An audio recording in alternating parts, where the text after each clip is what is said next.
যিনি আজকে আমাদেরকে দক্ষিণ চারিগাঁও লৌহজং মুন্সিগঞ্জের আজকের এই মাহফিল ময়দানে তফসিরুল কোরআন মাহফিলে ভুইয়াবাড়ি জামে মসজিদ মাঠে আল্লাহ তাআলা আমাদেরকে একত্র হওয়ার তৌফিক দিয়েছেন। আজকের মাহফিলের প্রধান মেহমান হিসেবে উপস্থিত হবেন জনাব হজরত মাওলানা শেখ আব্দুল আউয়াল সাহেব দামাত বরকাতুহুল আলিয়া, খতিব ডিআইটি জামে মসজিদ নারায়ণগঞ্জ।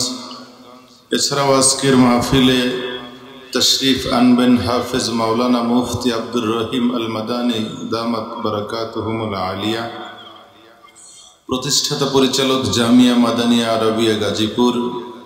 হজরত মাওলানা মুফতি ফিরদৌসুর রহমান দামাত বরকাতুহুল আলিয়া নারায়ণগঞ্জ থেকে উনি আসবেন। আজকের মাহফিলের সম্মানিত অতিথি অ্যাডভোকেট আব্দুস সালাম আজাদ সাহেব, যুগ্ম মহাসচিব, জাতীয় নির্বাহী কমিটি বিএনপি। আজকের মাহফিলের সভাপতি হিসেবে পদ এবং আমাদের আসন অলঙ্কৃত করেছেন জনাব আলহাজ মোহাম্মদ মুসলিহ উদ্দিন মিন্টু সাহেব, মাহফিল ব্যবস্থাপনা কমিটির সভাপতি। সাধারণ সম্পাদক হিসেবে মোহাম্মদ ওমর ফারুক অবাক তালুকদার সাহেব, মাহফিল ব্যবস্থা কমিটি। এছাড়াও মাহফিল উপস্থাপনা এবং স্টেজে যাদের নাম উপস্থিত আছেন বা মাহফিলের প্যান্ডেলে পোস্টারে নামের বাইরেও যেসব গণ্যমান্য সম্মানিত সুধী ওলামা ইকরাম, ইমাম, হাফেজ এবং পর্দার অন্তরালের সম্মানিতা মা ও বোনেরা সহ আমার সামনে উপস্থিতি, সকলকে আরেকবার সালাম দিচ্ছি। আসসালামু আলাইকুম ওয়া রাহমাতুল্লাহি ওয়া বারাকাতুহু। প্যারে হাজরিন, আমি ছোট্ট একটি আয়াত তেলাওয়াত করেছি। সূরা হাশরের ভিতরে আল্লাহ রাব্বুল আলামিন ঘোষণা করেছেন, ওয়া মা আতাকুমুর রাসূলু ফাখুযুহু ওয়া মা নাহাকুম আনহু ফান্তাহু। আমার নবী যা দেন তা তোমরা গ্রহণ করো, নবীজি যা নিষেধ করেন তা তোমরা বর্জন করো। আল্লাহর পক্ষ থেকে একটা নির্দেশ যে অ্যাকসেপ্ট হোয়াট মাই রাসূল gives you and prevent from what he forbids you. নবীজি যা নিষেধ করেন সেটা বাদ, তিনি যা আদেশ করেন সেটা গ্রহণীয়।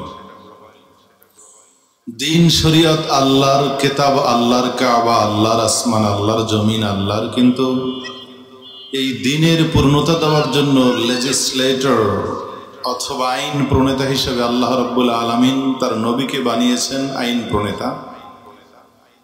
অর্থাৎ if prophet Muhammad said yes, it turns into valid, or if he said no, it turns into invalid. যদি নবী মুহাম্মদ সাল্লাল্লাহু আলাইহি সাল্লাম একবার বলেন যেটা হ্যাঁ, তাহলে সেটা শরীয়তে জায়েজ। আর নবী যদি একবার বলেন যে না, তাহলে সেটা আর তামাম দুনিয়ার সবাই একত্র হয়ে স্লোগান দিলেও ওই জিনিস আর হালাল বা জায়েজ হবে? নবী একবার না বললে আর হালাল হবে না।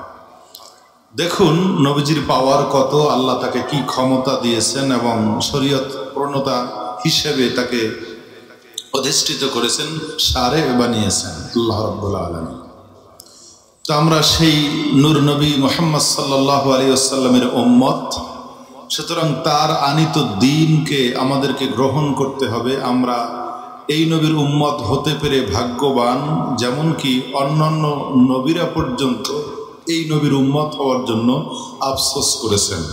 প্যারে হাজরিন, আজকে তামাম দুনিয়ার যত জাতি, ধর্ম, বর্ণ আসে, এর ভেতর থেকে যদি কেউ বলে যে আমরা আমাদের দল মত আমাদের নবীকে নিয়ে আছি, এরকম যদি দাবি করে, তা একটু যাচাই করলেই দেখা যায় যে আসলে কে কারে নিয়ে আছে।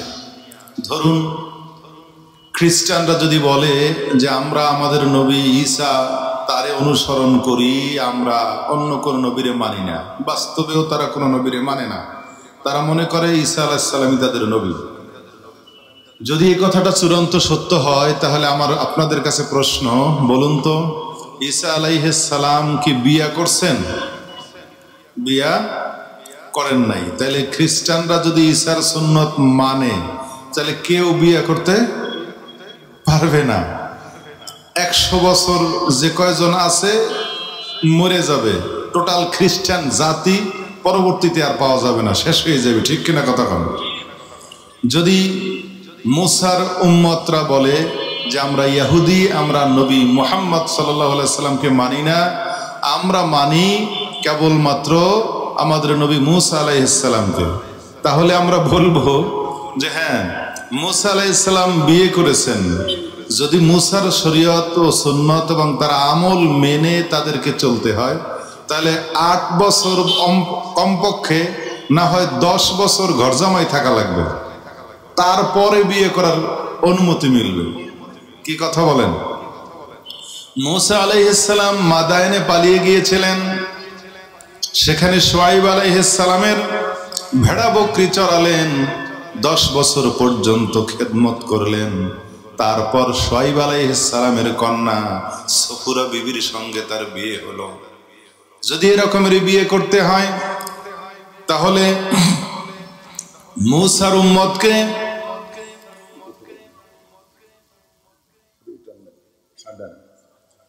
তাহলে মুসার উম্মতকে 10 বছর যদি ঘর জামাই থেকে বিয়ে করতে হয়, তাহলে কি বিয়ে করা সম্ভব হবে?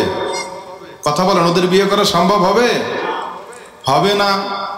এরপর যদি বলেন গৌতম বুদ্ধের অনুসারী একদল এই মুহূর্তে পৃথিবীতে বৌদ্ধ ধর্মের অনুসারী আছে না নাই, তাদেরকে যদি বলেন যে তোমরা কার অনুসরণ করো, তারা বলবে আমরা গৌতম বুদ্ধের অনুসরণ করি, তাহলে আরেকটু আগাতে পারবে, বিয়ে করতে পারবে, কিন্তু বাসর ঘরে স্ত্রীকে দেখা দিয়েই দৌড়াইতে হইবে, পালাইতে হইবে। যেমন কবি নজরুল নার্গিসকে বিয়ে করেছিল কুমিল্লার দৌলতপুরে, বিয়ে করার সাথে সাথেই আবার বাসর ঘর থেকেই পালাইছে। তাহলে গৌতম বুদ্ধের অনুসারীরা যদি তার সুন্নতকে মানতে চায়, রীতিকে মানতে চায়, তাহলে তারা তো স্ত্রীর সঙ্গে দেখা দিতে পারবে না, বাসর ঘর থেকে পালানো লাগবে। সব মিলে জিলে দেখা যায় আল্লাহর রাসূল মুহাম্মদ সাল্লাল্লাহু আলাইহি ওয়াসাল্লাম বলেছেন, আন নিকাহু সুন্নতি ফামার রাগিবা আন সুন্নতি ফালাইসা মিন্নি। আপনার আমার নবী বললেন বিয়ে আমার সুন্নত, যে ব্যক্তি আমার সুন্নত থেকে ফিরে থাকলো সে আমার দলভুক্ত নয়। সুতরাং খ্রিস্টানরা বিয়ে করে, তাদের ঈসার সুন্নতে নাই, মুসার সুন্নতে ওরকম নাই, গৌতম বুদ্ধের সুন্নতে ওরকম নাই, কিন্তু তারা দুনিয়ার মানুষ সবাই যে বিয়ে করার জন্য, বংশধারা টিকানোর জন্য, সন্তান সন্ততির জন্য, পৃথিবীতে অস্তিত্ব টিকানোর জন্য যেই পদ্ধতি অনুসরণ করে, ওই পদ্ধতিটা মুহাম্মদ সাল্লাল্লাহু আলাইহি ওয়াসাল্লামের সুন্নাত। কি কথা বলেন? কার সুন্নাত? আল্লাহ তাআলা বলেছেন মা আতাকুমুর রাসূলু ফাখুযুহু ওয়া মা নাহাকুম আনহু ফান্তাহু। ও দুনিয়ার মানুষ, আমার নবী মুহাম্মদ সাল্লাল্লাহু আলাইহি ওয়াসাল্লাম যা দেন সেটা গ্রহণ করো, এবং যেটা নিষেধ করে সেটা থেকে তোমরা বিরত থাকো। যদি এমন বিষয় হয় নিষেধ করার মতো নয়, নবীজি সেখানে চুপ থাকতেন, ডাইরেক্ট নিষেধ করতেন না, অথবা মুখ দিয়ে বলে ফেললে তো এটা শরীয়ত হয়ে যাবে। যেমন গুই সাপ আপনারা চেনেন, এই যে পানির মধ্যে সাঁতরায়, আপনাদের হাঁস মুরগি লয়ে দৌড়ায়, চেনেন না? হ্যাঁ, এই যে গুই সাপ মাঝে মাঝে কুমিরের মতো বিশাল এক একটা লম্বা সাইজের বড় বড় দুইটা পাওয়া যায় না, মুন্সিগঞ্জ তো আছে। পেয়ারে হাজিরিন, গুই সাপ সম্পর্কে নবীকে জিজ্ঞেস করা হলো যে হুজুর, কেউ কেউ তো এটা গোশত খায়, এগুলা জবাই করে, আমরা কি করব? আমরা তখন প্রিয় নবী সাল্লাল্লাহু আলাইহি ওয়াসাল্লাম জবাব দিলেন মা আকুলুহু লা আকুলুহু ওয়ালা উহাররিমুহু। নবী বললেন এইটা আমি খাই না, আর আমি হারামও করলাম না। সুবহানাল্লাহ। আমি খাই না আর আমি হারাম বললাম না। এখন নবীজি বলছেন খাই না, তাই উনি খান নাই, কিন্তু উনি খান নাই তার মানে হারাম না, তিনি বলছেন না আমি হারামও করি নাই। তো নবীজি যখন হারাম না করে, এখন তামাম দুনিয়ার মানুষ একত্র হয়ে ওইটা খাওয়া হারাম, এটাকে আমরা বলতে পারবো?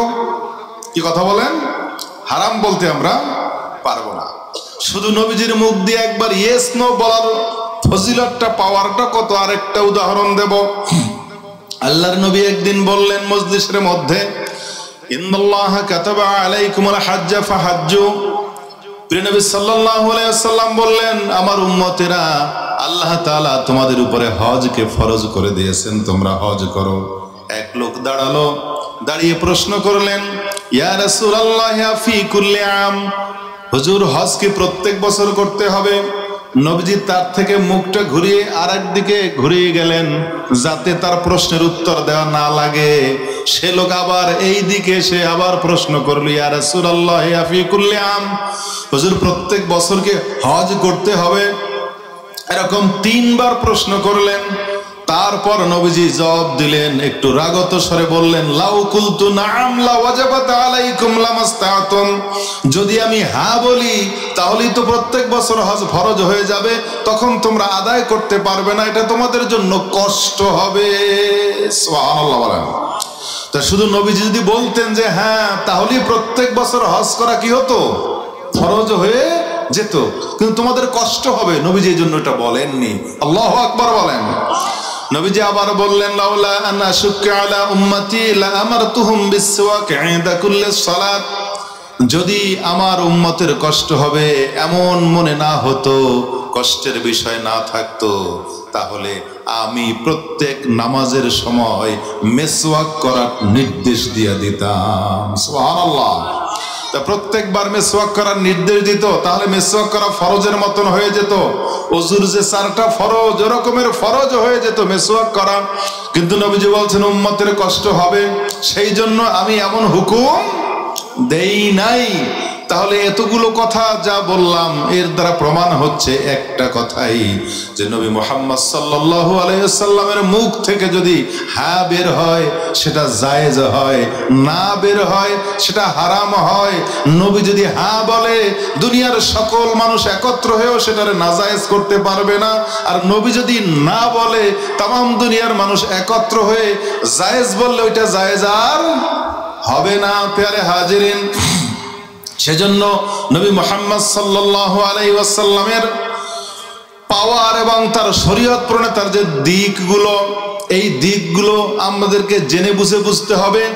শুধু একজন সাধারণ মানুষ মুহাম্মদ সাল্লাল্লাহু আলাইহি ওয়াসাল্লাম বিষয়টা এমন নয়, তিনি আব্দুল্লাহর ছেলে, আমিনার পুত্র, এমনটাই শুধু তার পরিচয় নয়, তার পরিচয় তিনি আল্লাহর জমিনের উপরে আল্লাহর শরীয়তের প্রণেতা, তিনি সংবিধান প্রণেতা। বলেন সুবহানাল্লাহ।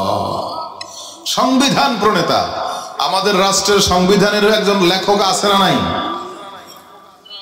তাম দুনিয়ায় যত সংবিধান আছে, বড় বড় রাষ্ট্র আছে, এই রাষ্ট্র চালার জন্য সংবিধানের একজন রচনাকারী আছে না ভাই? আছে। মহান আল্লাহর দ্বীনের সংবিধান, যে আল্লাহর শরীয়ত, এই শরীয়তের প্রণেতা আল্লাহ বানিয়েছেন নূর নবী মুহাম্মদ সাল্লাল্লাহু আলাইহি ওয়াসাল্লামকে। সুবহানাল্লাহ, সুবহানাল্লাহ। নবীজি একদিন কাবা ঘরের মধ্যে ঢুকলেন। কোন জায়গায় ঢুকলেন? কাবা ঘরের অভ্যন্তরে, ভেতরে। এই যে ঘরটা, আমরা তো নামাজ পড়ি চারিদিকে, এবং চারিদিকে নামাজ পড়ার জন্য মসজিদ, ঘরের মধ্যে কোনো কাজ নাই, কাজ হলো চারিদিকে মসজিদের মধ্যে। কাবার যে মূল ঘর, আল্লাহর নবী একদিন কাবার ভেতরে ঢুকলেন, আবার তড়িঘড়ি বের হয়ে গেলেন। এখন তার শরীর ঘেমে গেছে, কি অস্থির লাগতেছে। আয়েশাকে বলতেছেন, আমি আমার উম্মতকে কষ্ট দিয়ে ফেলেছি। আয়েশা বললেন, ইয়া রাসূলুল্লাহ, কি হলো, কোথায়? আমি তো কিছুই বুঝতে পারলাম না, আমিও হাদিস পড়ে বুঝতে পারি না যে আসলে বিষয়টা কি। অর্থাৎ নবীজি কাবার ভেতরে ঢুকে 2 রাকাত নামাজ পড়লেন, এরপর তড়িঘড়ি করে বের হলেন। সাথে সাথে তার এটা মনে হলো যে ভেতরে ঢুকে আমি নামাজ পড়লাম, উম্মত যদি এরকম ভেতরে ঢুকতে চায় তাহলে উম্মতের একটা টেনশন হয়ে যাবে, নবী নামাজ পড়ছে ভেতরে, আমি যাব, আমিও নামাজ পড়বো, আমিও কাবার ভেতরে ঢুকবো। তাহলে তাম দুনিয়ার মানুষ, লক্ষ কোটি উম্মত যদি এরকম ভেতরে ঢুকতে চায়, নামাজ পড়তে চায়, তাদের তো একটা ঝামেলা হয়ে যাবে, তাদের তো একটা বিপদ বেড়ে যাবে। আমি মনে হয় আমার উম্মতরে কষ্ট দিয়ে ফেললাম। আল্লাহু আকবার বলেন। এতটুকু টেনশন করতেন, এতটুকু চিন্তা করতেন নূর নবী মুহাম্মদ সাল্লাল্লাহু আলাইহি ওয়াসাল্লাম। এই জন্য নবীজি ঘুমের ঘরেও যদি একটু হাত নাড়াতেন, পা নাড়াতেন, সবগুলোই হচ্ছে শরীয়তের কার্যক্রম। নবী যা করছেন গোপনে প্রকাশ্যে, কোনোটা শরীয়তের বাইরে নয়।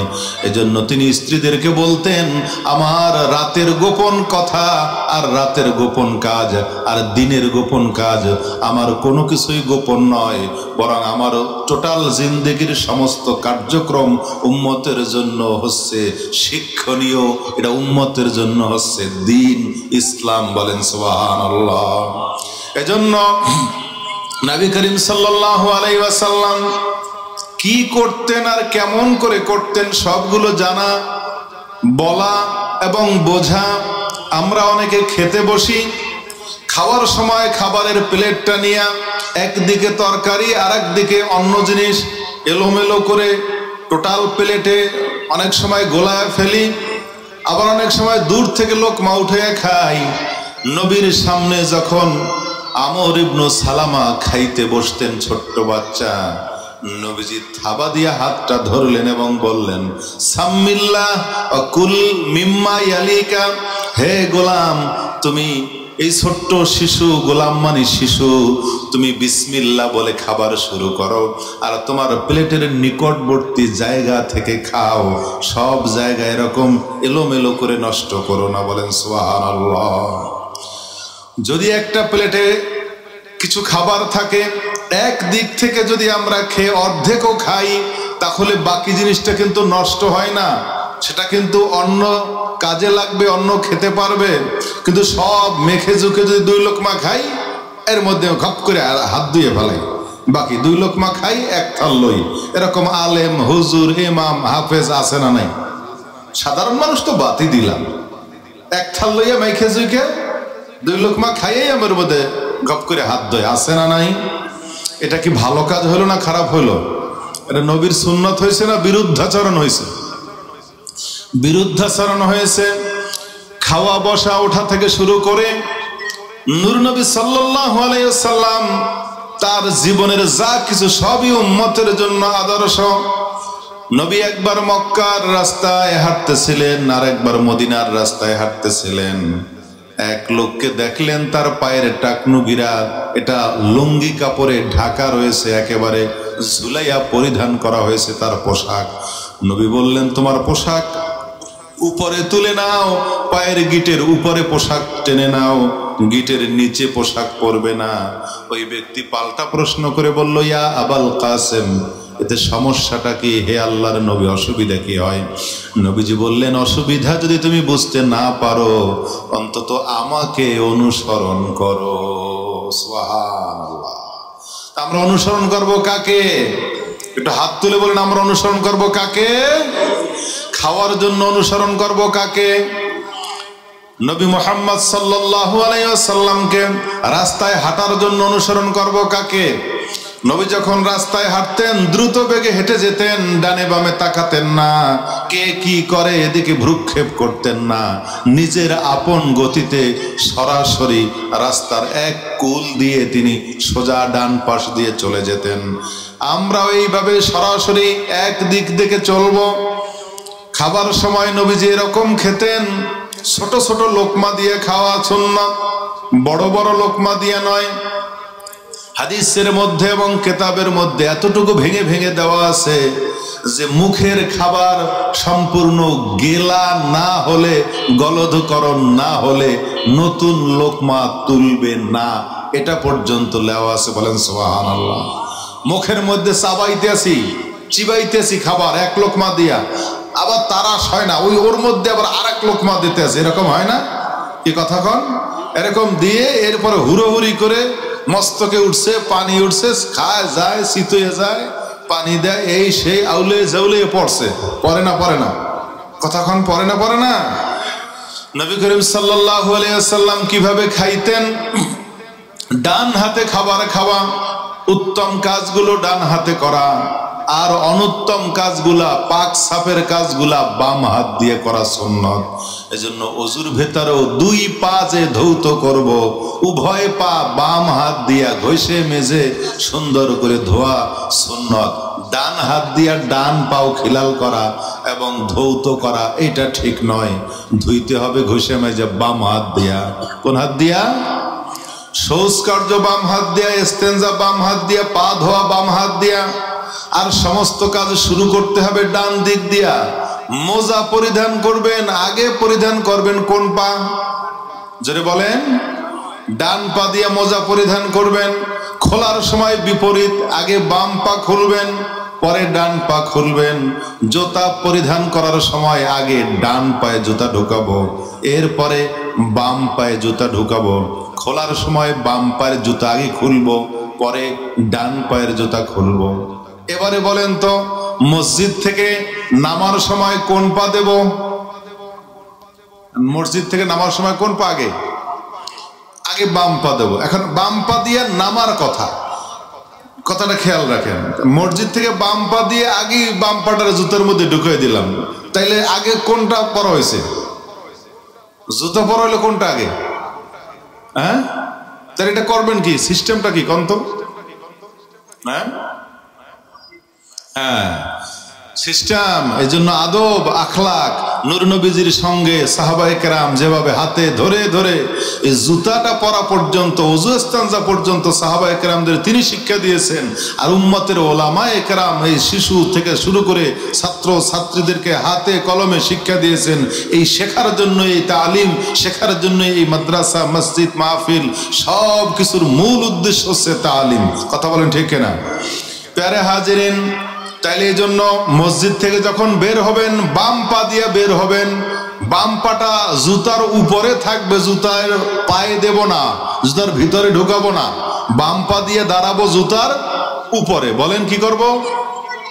বাম পা দিয়া জুতার উপরে দাঁড়াবো, এরপরে ডান পা জুতায় ঢুকাবো, তারপরে বাম পা জুতার ভিতরে ঢুকাবো। এতটুকু খেয়াল যার আছে, এটা একটা ছোট্ট কাজ। কি কাজ বলেন? ছোট্ট কাজ, কিন্তু এটার দাম কত আমি বলি। ইবনে মাজাহ শরীফ 86 হাদিস 3 নম্বর পৃষ্ঠার 9 নম্বর হাসিয়ায় লেখা আছে যে রাসূল পাক সাল্লাল্লাহু আলাইহি ওয়াসাল্লামের একটা সুন্নাত, সেটা আদনা সুন্নাত যদি হয় তাহলে সেটা বড় একটা নতুন বিদআত, তার চাইতে উত্তম। আলাউ কানা আমরান ফাকিমান কা বিনাইল মাদারিস, যেমন লক্ষ কোটি টাকা দিয়ে একটা মাদ্রাসা মসজিদ বানানো, কোটি টাকা খরচ করে একটা মাদ্রাসা মসজিদ তৈরি করা, এতে যে সওয়াব হয়েছে ওই 9 নম্বর হাসিয়ায় লেখা তার চাইতে বাম পা দিয়া পায়খানায় প্রবেশ যে ব্যক্তি করেছে তার সওয়াব বেশি হয়েছে। কারণ বাম পা দিয়ে ডাইরেক্ট বাথরুমে যাও, এটা ডাইরেক্ট সুন্নাত। আর কোটি টাকা দিয়ে মাদ্রাসা বানাইছো, ওইটা বিদআত। নবীজি এরকম বিল্ডিং বানাইয়া যায় নাই। কথা কোন ঠিক কিনা? স্পষ্ট কিতাব থেকে কথা বলছি। কোনটা সুন্নাত আর কোনটার দাম কত? আজ সুন্নাত উঠে গেছে, মুখে দাড়ি নাই, মাথায় টুপি নাই। আবার একদল মুখে দাড়িও আছে, মাথায় টুপিও আছে, সিগারেটও ঠোঁটে আছে। কি কথা কান আছে না নাই? লাজ নাই, একটু শরমও করে না। লম্বা দাড়িওয়ালা, সাদা দাড়ি, মাথায় টুপিও আছে, এবার সিগারেট খাইতে আছে, হাঁটতে আছে বাজারে মানুষের সামনে বসে। কি আমার মতো আপনাদের নজরে পড়েনি দুই একজন? কি কথা কান পড়ে? প্যারে হাজিরিন, রাসূল পাক সাল্লাল্লাহু আলাইহি ওয়াসাল্লামের সুন্নতের কথা বলতেছি। সুন্নতের কথা অনেকের সহ্য হয় না, আর শয়তানেরও সুন্নতের কথা সহ্য হয় না। কারণ সুন্নত এমন একটা দামি জিনিস, নবীর সুন্নত এমন একটা দামি জিনিস, সুন্নত যার হয় ফরজ তার পুরা আদায় হয়। যেমন এই পর্যন্ত কোনই পর্যন্ত ধোয়া হলো ফরজ, আর আমরা সুন্নতে 4 আঙ্গুল উপর দিয়ে ধুই যাতে এখানে মোটেও বাদ না যায়। কথা বলেন ঠিক কিনা? মোটেও বাদ। একবার ধোয়া ফরজ না 3 বার ধোয়া ফরজ? একবার ফরজ হইলো ধোয়া একবার, কিন্তু আমরা 3 বার ধুই, সুন্নত আদায় করি যাতে কোন রকমের কোন জায়গায় শুকনা না থাকে, এরকম প্রত্যেকটা সুন্নত আদায়ের মানে হচ্ছে ফরজের 100% গ্যারান্টি, ফরজে কোনো ঘাটতি হওয়ার সুযোগ নাই। বলেন ঠিক কিনা? প্যারে হাজিরিন, এই কথাগুলো কারা শুনবে, কারা আমল করবে?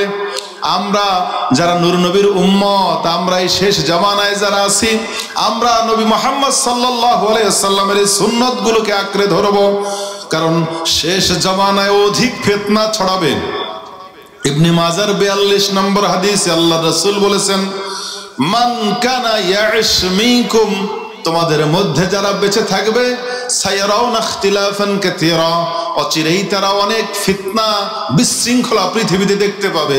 ফালাইকুম বিসুন্নতি ওয়া সুন্নাতিল খুলাফায়ে রাশিদিন, ওই সময় তোমরা আমার সুন্নত আঁকড়ে ধরবে আর খোলাফায়ে রাশেদার সুন্নতকে আঁকড়ে ধরবে। বলেন সুবহানাল্লাহ।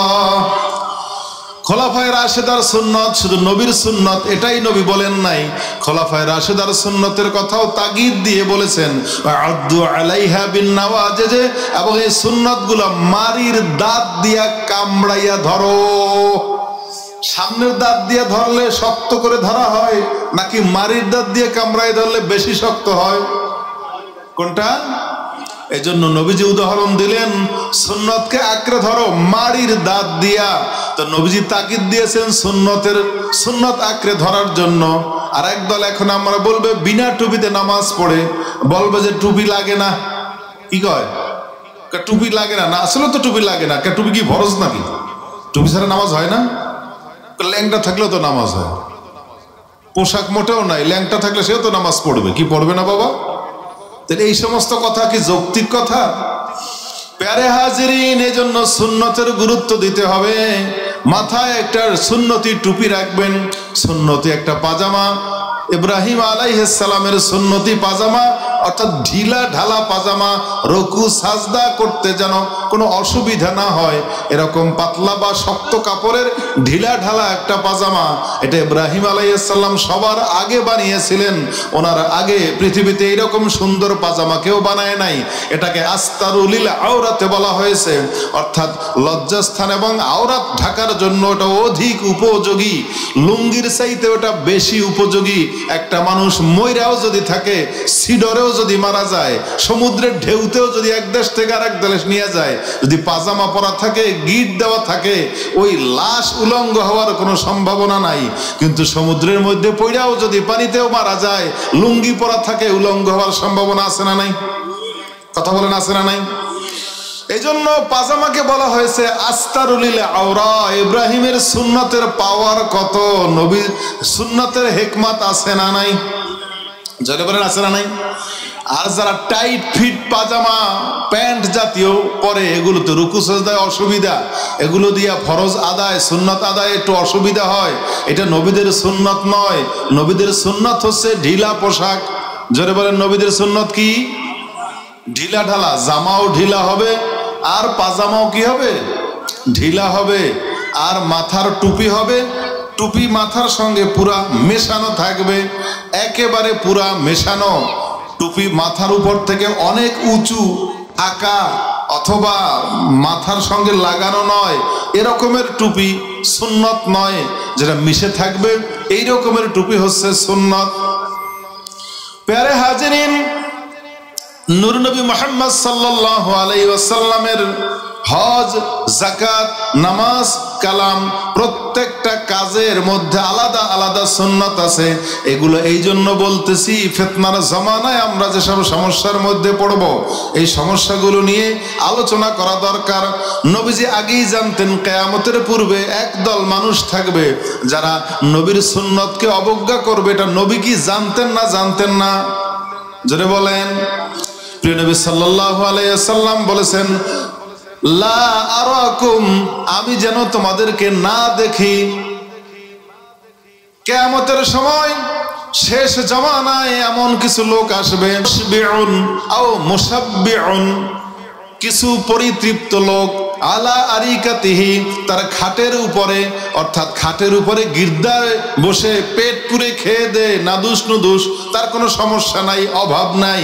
এরকম কিছু লোক এসে বলবে মা ওয়াজাদনা ফি হাদাল কিতাবে হাল্লালনাহু ওয়া মা ওয়াজাদনা ফিহাল হারামা ফাহাররামনা। সে বলবে যে কোরআনের মধ্যে যা হালাল আছে আমরা তা হালাল মানি, কোরআনের মধ্যে যা হারাম আছে আমরা তা হারাম মানি। নবীজি বলেছেন সাবধান সাবধান, এই কথাটা কিন্তু ভালো কথা নয়, এই কথাটা কিন্তু শুনতে ভালো শোনায়, আসলে ভালো কথা নয়। বরং আমি হারাম করেছি, ওয়া ইন্নী হাররামতু কামা হাররামাল্লাহ, আল্লাহ যেরকম কোরআনে হারাম করেছে আমি নবী ওই রকম হারাম করেছি, অথবা তার বেশি সংখ্যায় হারাম করেছি। ওরকম মহান আল্লাহ রাব্বুল আলামিন কোরআনে হারামের তালিকা দিয়েছেন, যেমন হুররিমাত আলাইকুমুল মাইতাতু ওয়াদ-দামু ওয়া লাহমুল খিনজির। এখানে কতগুলা প্রাণীর তালিকা দেওয়া হয়েছে, কোনটা কোনটা খাওয়া হারাম। এই তালিকার মধ্যে অল্প কটা প্রাণীর নাম আছে। নবীজি বলেছেন আল্লাহ যা উল্লেখ করেছেন তার চাইতে আমি আরো বেশি উল্লেখ করেছি, কারণ নবী হচ্ছেন কোরআনের ব্যাখ্যাদাতা। নবী কি? কোরআনের ব্যাখ্যাদাতা। তার ব্যাখ্যার লাইন বড় হয় না কবিতার লাইন বড় হয়? কথা কন, ব্যাখ্যার মধ্যে আরো বিস্তারিত বেশি আসে না? বেশি আসে। তাই কোরআনে যে 2 লাইন আছে ওই 2 লাইনের ব্যাখ্যায় নবী যা বুঝিয়েছেন সেটার মধ্যে আরো বিস্তৃত বেশি এসেছে। এজন্য বলেছেন আল্লাহ যেভাবে হালাল করেছে আমিও হালাল করেছি, আল্লাহ যেভাবে হারাম করেছে আমিও ওইভাবে কোরআনে অনেক কিছু, কোরআনের সূত্র ধরেই আমি নবী মুহাম্মদ সাল্লাল্লাহু আলাইহি ওয়াসাল্লাম অনেক জিনিসকে হারাম করেছি। তা শুধু আল্লাহর কেতাবে যা আছে অতটুকু মানলে একদল আহলে কোরআন দাবিদার বের হয়েছে যে কোরআনে যতটুকু আছে এতটুকুই মানি, কোরআন হলো আমাদের মূল গ্রন্থ, আমরা কোরআন মানি। এই কথাটা শুনতে ভালো শোনায়, এটা শয়তানি কথা। এটা কি কথা বলেন? এই জন্য দেখবেন না যে কিছুদিন আগে আমাদের আল্লামা ডক্টর ইনায়েতুল্লাহ আব্বাসী সাহেব ওই যে এক আহলে কোরআন দাবিদার আবু সাইদ নামে এক লোকটারে ধরছিল কায়দা মতো, যে উনি কোরআনে যা আছে তাই মানে, তাইলে ওনার আমি মেহমানদারি করামো, কুত্তার গোস্ত দিয়ে ভাত খাওয়ামো। হয়েছিল না যে কুত্তার গোস্ত দিয়ে খাওয়ামো, কারণ কুকুরের গোস্ত যে হারাম এটা তো কোরআনে নাই, কোরআন তো লেখা নাই কুকুরের গোস্ত হারাম, তাহলে কুত্তার গোস্ত দিয়ে খাওয়ামো, উনি তো কোরআন মানে। তো ভাই কোরআন মানি, শুধু কোরআন না, আমরা বলতে হইবে শরীয়ত মানি। কি মানি? জোরে বলেন, কি মানি? শরীয়ত হচ্ছে কমপ্লিট একটা সংবিধান, তার মধ্যে কোরআন, হাদিস, ইজমা, কিয়াস যা লাগে সব মিলে কমপ্লিট একটা সংবিধানকে বলা হয় শরীয়ত। এখন একদল বলবে কোরআন মানি, আর একদল বলবে হাদিস মানি, তারা আহলে হাদিস, আর একদল কোরআন মানে আহলে কোরআন। এরা উভয়ই সমস্যার মধ্যে। আমরা মানব শরীয়ত, আহলে সুন্নাত আল জামাত, আমাদের আকীদা হবে আহলে সুন্নাত ওয়াল জামাত। বলেন কি হবে? একটু হাত তুলে বলেন আহলে সুন্নাত ওয়াল, আমাদের আকীদা কি হবে? আহলে সুন্নাত ওয়াল জামাত। কারণ আল্লাহ রাসূল সাল্লাল্লাহু আলাইহি ওয়াসাল্লাম তিনি বলেছেন যে সাতাফতারিক উম্মতি আলা 73 মিল্লাহ, অচিরেই আমার উম্মত 73 দলে বিভক্ত হবে, তার মধ্যে 72 দল হবে গোমরা, এক দল হবে ফিরকায়ে নাজি, তারা নাজাত প্রাপ্ত। কিলা মান হিয়া ইয়া রাসূলুল্লাহ, নবীজিকে প্রশ্ন করা হলো হুজুর তারা কারা? নবীজি বললেন মা আনা আলাইহি ওয়া আসহাবি, আমি এবং আমার সাহাবায়ে কেরাম যেই দলে আছি, যেই মতে আছি, এই দল ছাড়া বাকি সব গোমরা, বাকি সব পথভ্রান্ত। এই নানান দলের মধ্যে তারা বিভিন্ন দল ফেরকার নাম দিয়া তারা সাহাবায়ে কেরামের পথ মতের উপরে নাই। একদল আলীরে মানে, আলীর নামে জেকের করে, কালকে জুমায়ও বলছি আলী মাওলা মাওলা আলী কয়ে জেকের করে নাচাইয়ে মঞ্চ কাঁপাইতেছে, কিন্তু তারা আবু বকরের নাম শুনতে পারে না, ওমরের নাম শুনতে পারে না। শিয়ারা ওমরের জাহান্নামী কয়, নাউজুবিল্লাহ বলেন। শিয়ারা ওমরের মেয়ে হাফসা, নবীর স্ত্রী হাফসারে জাহান্নামী কয়, নাউজুবিল্লাহ বলেন। তাইলে তারা কি নবীর সাহাবায়ে কেরামের সুন্নাত মানতে পারছে? পারে নাই। তাহলে নবী বলছেন আমি এবং আমার সাহাবারা যেই মতের উপরে আছি এই মতটাকে আঁকড়ে ধরতে হবে। আহলে সুন্নাত ওয়াল জামাত কারা, তাদের সংজ্ঞা কি? ইমাম আবু হানিফাকে জিজ্ঞেস করা হয়েছিল, তিনি সংক্ষেপে একটা জবাব দিয়েছেন যে তাফদিলুশ শাইখাইন, যে আবু বকর এবং ওমর নবীর পরে এই দুই ফজিলতওয়ালা সাহাবীরে সম্মান দেওয়া, এটা হচ্ছে আহলে সুন্নাত ওয়াল জামাতের একটা পরিচয়। বলেন সুবহানাল্লাহ। তাহলে আমরা আবু বকর আর ওমরে মানি না খালি আলীরে মানি? কথা বলেন। আমরা চার খলিফা নবীর সকল সাহাবীকেই মানি, কিন্তু যারা আবু বকরকে মানে না, ওমরকে মানে না, শিয়াদের এই পর্যন্ত আকীদা আছে, একদল তারা বলে যে কোরআনের ওহী নিয়ে আসছিল মুহাম্মদকে নয় আলীরে দেওয়ার জন্য, ভুলে মুহাম্মদরে দিয়া লাইছে। এগুলো শুনছেন কথাবার্তা? ওহী ভুলে দেশে কারে? মুহাম্মদরে। ওহী নিয়ে আসছিল আলীর লাইগা। ওরে পাগল রে পাগল, এত পাগল হইলে চলে? প্যারে হাজিরিন, এই কথাগুলো এজন্য বলার দরকার যে তাফদিলুশ শাইখাইন, হযরতে আবু বকর এবং ওমরকে ফজিলত দেওয়া, আল মাসহু আলাল খুফাইন, এবং মোজার উপরে মাসহ করা, এইটা মানা, এটা জানা, এটা আহলে সুন্নতের আরেকটা পরিচয়। মোজা অর্থাৎ চামড়ার যে মোজা আমার পায়ে মাঝে মাঝে থাকে, কালকেও ছিল, আপনাদের অনেকে দেখেছেন না চামড়ার মোজা? আপনাদের কারো আছে? এই মাঠে হাত তোলেন তো, চামড়ার মোজা আসেনি কারো? একজন, দুইজনের আছে, তিনজনের আছে, আলহামদুলিল্লাহ। চামড়ার মোজা, এই মোজার বৈশিষ্ট্য হচ্ছে অজু করে পাক পবিত্র অবস্থায় আপনি এই মোজা পরিধান করবেন। এরপর যদি অজু ছুটে যায়, অজু ভঙ্গের 60টা কারণ। কয় কারণ? পায়খানা করলে, পেশাব করলে, পায়খানা পেশাবের রাস্তা দিয়ে বায়ু বা কোনো কিছু বের হলে আপনার কি হয়ে যাবে? কথাগুলো বুঝতে পারতেছেন?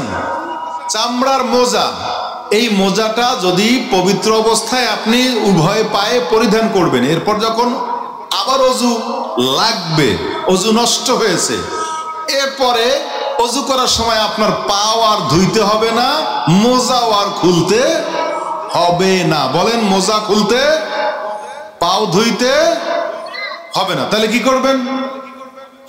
বাকি 3টা কাজ আছে অজুর। মুখমণ্ডল ধৌত করা, হাতের কনুই পর্যন্ত ধৌত করা, মাথা মাসেহ করা। এই কয়টা কাজ? জোরে বলেন। 3টা। এখন বাকি আছে পাও ধোয়া বাকি আছে। ওই সময় করবেন কি? এই যে আমার সঙ্গে এইভাবে দেখান, 6টা আঙ্গুল, 3 3, 6টা আঙ্গুল বের করেন। এই দেখেন 6টা আঙ্গুল। এই 6টা আঙ্গুল লইয়া পায়ে যে চামড়ার মোজা পরা আছে ওই আঙ্গুলের মাথায় রাখবেন, পায়ের আঙ্গুলের সঙ্গে হাতের আঙ্গুল একবার টেনে গোড়ালির উপরে চলে আইবেন। অর্থাৎ পায়ের যে গিটের উপরে যতখানি আমি ধুইতাম ওই পর্যন্ত একবার টেনে আনবেন। এই একবারে একটা টেনে আনবেন, 2বার লাগবে না। কয়বার? একবার। এই পায়ের কাম শেষ, পাও ধোয়া লাগবে না। তাহলে শীতের দিনে অনেক বুড়ো মানুষ বা দুর্বল মানুষ অথবা রোগী মানুষ, যদি আমরা একজোড়া পায়ে এরকম চামড়ার মোজা ব্যবহার করি, তাইলে পাও ধোয়া লাগলো না। যদি পাও ধোয়াই না লাগে তাহলে অজু 10 বার করলেও সমস্যা। কথা কন, শীতের দিনে অজুতে সমস্যা কোন জায়গায়? পাও ধোয়। পাও ধোয় যদি বাচ্চা গেল তাইলে অজু করতে আর কোনো সমস্যা নাই। তাইলে এটা কি শরীয়ত কি সহজ করছে না কঠিন করছে? জোরে বলেন। হ্যাঁ। এরপর যদি কখনো গোসল ফরজ হয় তাইলে আর এই মোজার কাজ হবে না। মোজা কাজ হবে যদি অজু নষ্ট হয়, নতুন অজু লাগলে তখন মোজা মাসেহ করতে পারবেন। কিন্তু গোসল ফরজ হলে মোজা খুলে গোসল করতে হবে। কি করতে হবে? মোজা খুলে গোসল করতে হবে। এরকম করে নামাজ পড়তে পারবেন আপনি এক জায়গায় বসে, একদিন এক রাত 5 ওয়াক্ত নামাজ। আমাদের মাযহাবে কয় ওয়াক্ত? 5 ওয়াক্ত পর্যন্ত যদি আপনার মোজা পায়ে থাকে তাহলে আপনি ওই রকমের মাসেও করলেই হবে। আর সফর অবস্থায় আমাদের মাযহাবে 3 দিন 3 রাত মানে 3 পাঁচা 15 ওয়াক্ত পর্যন্ত এরকম পা মাসেও করতে পারবেন, পা আপনার ধৌত করা লাগবে না। কিন্তু যদি মোজা খুলে ফেলেন কখনো, তাইলে কিন্তু হুকুম বাতিল হয়ে যাবে। প্যারে হাজিরিন, এই যে জরুরি কথাগুলা বলতেছি, মা আতাকুমুর রাসূলু ফাখুযু ওয়া মা নাহাকুম আনহু ফান্তাহু। আল্লাহ তাআলা হুকুম করেছেন, আমার নবী যেই পদ্ধতি, যেই সিস্টেম, যেই সুন্নতগুলো তোমাদেরকে শিক্ষা দেয় সেগুলো তোমরা গ্রহণ করো, আর নবী যেটা বিরত থাকতে বলে সেগুলোর থেকে তোমরা বিরত থাকো। নবীজি তিনি বলতেন, আনা লাকুম মিসলুল ওয়ালিদি ওয়াআল্লিমুকুম। আল্লাহর নবী বলছেন, আমি তোমাদের সঙ্গে পিতার মতো, আমি তোমাদেরকে শিক্ষা দিব। শোনো, তোমাদের মধ্যে কেউ যদি পায়খানা পেশাবে আসে, সে যেন 3টা বা বেজোর সংখ্যক ঢিলা ব্যবহার করে। হাদিসের মধ্যে 1000 শব্দ এসেছে যার অর্থ পাথর, তার মানে শক্ত মাটি। পাথর মানে আসলে পাথরে মাটি, কিন্তু সত্যিকারে পাথর নয়। 3টা 5টা বেজোর ঢিলা ব্যবহার করতে বলা হয়েছে। যখন এই কথাগুলো কাফেররা শুনলো, তারা ঠাট্টা বিদ্রুপ শুরু করলো। তারা বলল, তোমাদের নবী সে নাকি আল্লাহর নবী, সে নাকি আসমান থেকে ওহী পেয়েছে, সে নাকি তোমাদের পায়খানা পেশাব শিক্ষা দেয়। ঠাট্টা করে বলল, নবী কি করে তোমাদেরকে পায়খানা পেশাবের কি করতে হবে এগুলো যিনি শিক্ষা দিতে, ঠাট্টা করে বলল। তো বাস্তব বিষয়টা হচ্ছে, এই ঠাট্টাটা করলো কার সঙ্গে? তার নাম সালমান ফারিসি রাদিয়াল্লাহু তাআলা আনহু, যিনি প্রায় 250 বছর হায়াত পেয়েছেন, অনেক নবীর শরীয়তের অভিজ্ঞ ব্যক্তি। এই সালমান ফারিসি জায়গা মতো ধরা খাইছে। সালমান ফারিসি বললেন, হ্যাঁ বালা, অবশ্যই আমাদের নবী আমাদেরকে পায়খানা পেশাবের নিয়ম কানুন শিক্ষা দেয়। তিনি আমাদেরকে নিষেধ করেছেন, আল্লাহ নাস্তানজিয়া বিল ইয়ামিন, যেন আমরা ডান হাত দিয়ে ইস্তেনজা না করি, ডান হাত দিয়ে শৌচকার্য না করি। আমাদের নবী এটা শিক্ষা দিয়েছেন। তিনি শিক্ষা দিয়েছেন আমরা যেন 3টা 5টা বেজোর সংখ্যক ঢিলা কুলুক ব্যবহার করে ময়লা সরিয়ে ফেলি। তিনি আমাদেরকে শিক্ষা দিয়েছেন, ওয়ান নাত্তাকিয়াল হাজারা আমরা যেন খাদ্য বস্তু এবং হাড্ডি জাতীয় বস্তু দিয়ে ইস্তেনজা না করি। এক জায়গায় বাথরুমে যাইবেন, এখন হাড্ডি পাওয়া গেছে, হাড্ডি দিয়া ঢিলা কুলুক ব্যবহার করা যাবে? এটা জায়েজ নাই। এরপরে খাদ্য বস্তু, যেমন কলার ছোলা পড়ে আছে, কলার ছোলা, এটা খাদ্য বস্তুর অংশ। কিসের অংশ বলেন? খাদ্য বস্তুর অংশ পড়েছে, এটা দিয়ে করা যাবে? এটা দিয়ে ইস্তেনজা করা যাবে না। কোনো খাদ্যবস্তু দিয়ে পায়খানা পেশাবে ঢিলা কুলুকের কাজে ব্যবহার করা যাবে না, এটা জায়েজ নাই। হাড্ডি দিয়া জায়েজ নাই, গোবর দিয়া জায়েজ নাই। এগুলো আলাদাভাবে উল্লেখ করা হলো, কারণ বিভিন্ন জায়গায় শুকনো গোবর পাওয়া যাবে, মনে হবে এটা দিয়ে আমি ইস্তেনজা সারিয়ে আসি, কিন্তু এটা জায়েজ নাই। কারণ এটা এমন এমন সমস্যা সৃষ্টি হতে পারে। এই যে বিজ্ঞান প্রমাণ করছে, সুন্নতের সঙ্গে বিজ্ঞান একটা বই আছে, যে বিজ্ঞানীরা গবেষণা করে দেখেছে গোবরের মধ্যে একটা কৃমির মতো একটা জীবাণু তৈরি হয়, এটা শুকনো গোবরের মধ্যেও পাওয়া যায়। ওটার নাম দিয়েছে তারা টিটানিক। কি নাম? টিটানিক বা টিটোনাস। এখন এই যে টিটোনাস, এটা এমন একটা পদার্থ, এটা যদি আপনি মলদারে বা টিস্যুর মতন এটা ব্যবহার করেন, তাইলে ওই পোকা আপনার মলদারে ঘা সৃষ্টি করতে পারে। অর্শ পাইলস, যে বড় বড় রোগের নাম শোনেন, সেই সব রোগ সৃষ্টি করতে পারে, শুধু একদিন আপনি গোবর ব্যবহার করছিলেন। এই কারণে প্যারে হাজিরিন, আল্লাহর নবী সাল্লাল্লাহু আলাইহি ওয়াসাল্লাম তিনি বলেছেন যে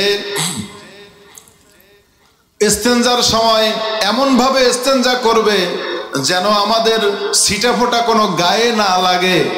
অনেক মানুষ আছে, অনেক বুড়ো মানুষ আছে, তারা ইস্তেনজা করতে লুঙ্গি এমন কায়দায় জায়গায় লুঙ্গি মাথায় উঠাই ফেলায়, পুরা উলঙ্গ হয়ে যায়, একেবারে পুরা উলঙ্গ হয়ে যায়, তারপরে পেশাব করতে বসে রাস্তার কুলে। কিভাবে বসলে সুন্দর হবে, এর আদব আছে না নাই? কথা বলেন, কোন ভাবে বসলে পেশাবের ছিটা ফোটাও গায়ে লাগবে না, আবার নিজেদের বসতেও হবে সুন্দর করে। এই সব দিকগুলো ওযু, ইস্তেনজা, তাহারাত সব দিক মিলে যেসব জরুরি জরুরি সুন্নতের আলোচনা হলো, আল্লাহ তাআলা আমাদেরকে আমল করার তৌফিক দান করুন। বলুন আসসালামু আলাইকুম ওয়া রাহমাতুল্লাহি ওয়া বারাকাতুহু। ঢাকা মাহফিল, সুস্থ সমাজ গড়ার বিপ্লবী চেতনায়।